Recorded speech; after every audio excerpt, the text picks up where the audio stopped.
Howdy everyone.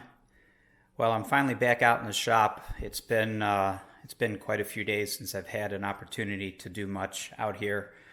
But I'm back and I've gotten some stuff done. Again, this is non-canopy related.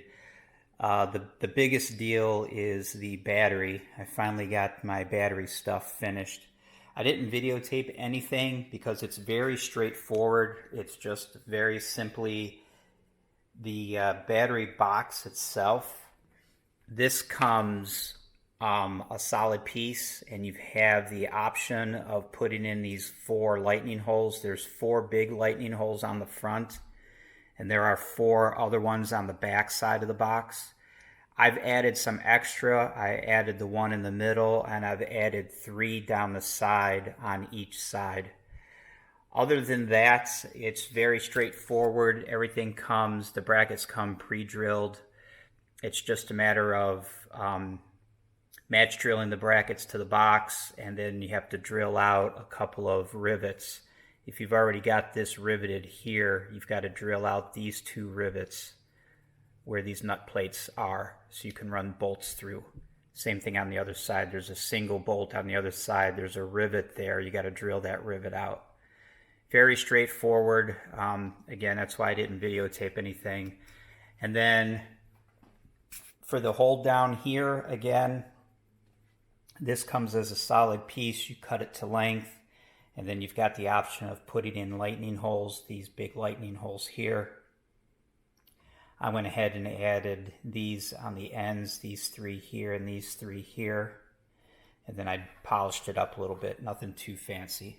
So that's the biggest thing at the moment that's new that I can think of. I don't think I've installed anything else that's new.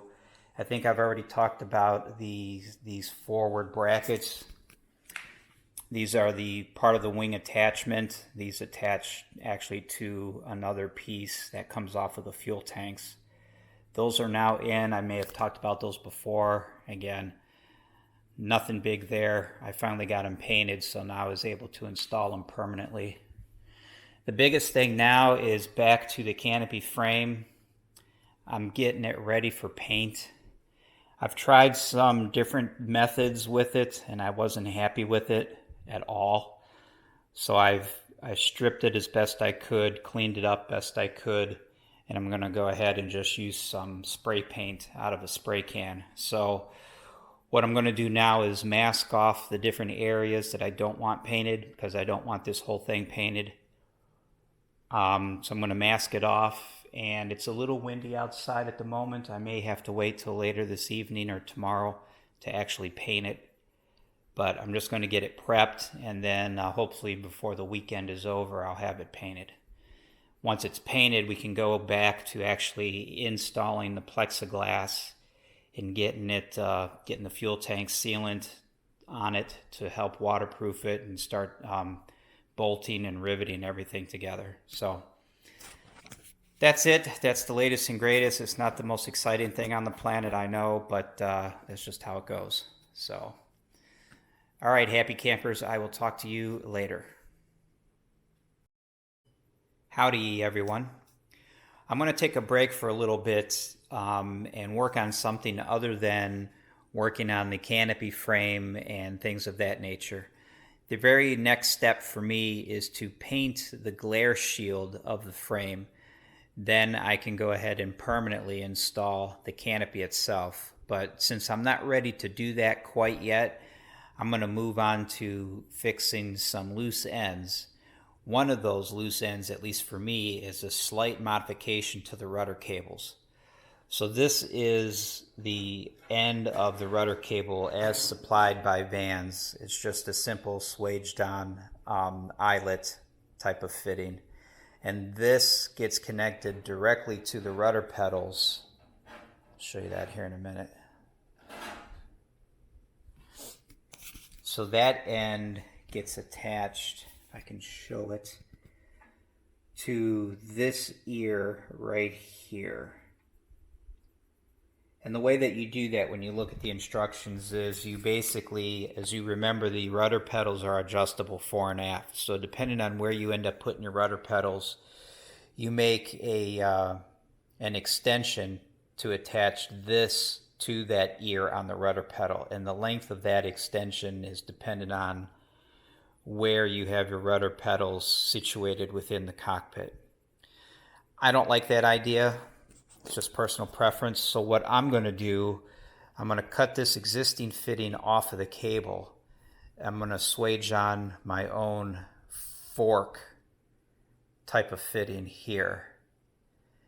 And rather than having this piece with a bolt going through it and your metal extension coming off of the side, and then another bolt going through your metal extension through the ear, that tab that's on the rudder pedal, this will actually go around that ear. And the I'm going to use a cotter pin, or a clevis pin to go through this and the rudder pedal. So again, just a personal it's just a personal preference. I prefer these a lot more than what Vans has you do here. And since I've got my own swager, I can make up my own cables. So of course the cable is going to end up a little bit shorter because I have to cut it off here and then add this to it on both sides. So each cable is going to be a little bit shorter, but I'm okay with that because the other modification that I'm going to do, I'm going to install a turnbuckle on the system. Just one turnbuckle, I believe, is all I need.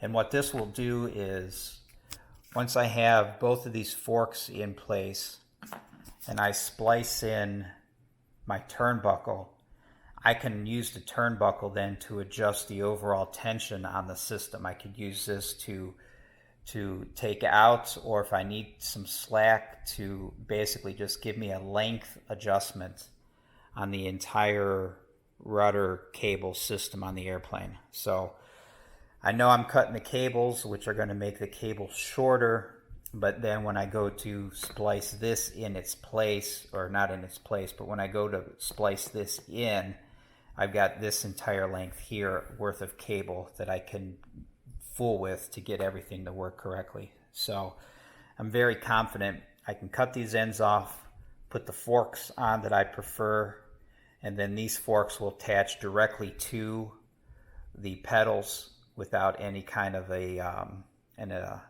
length of metal between the two. And then I'm going to splice this in the system at some point and use it to fine-tune the tension on the cables.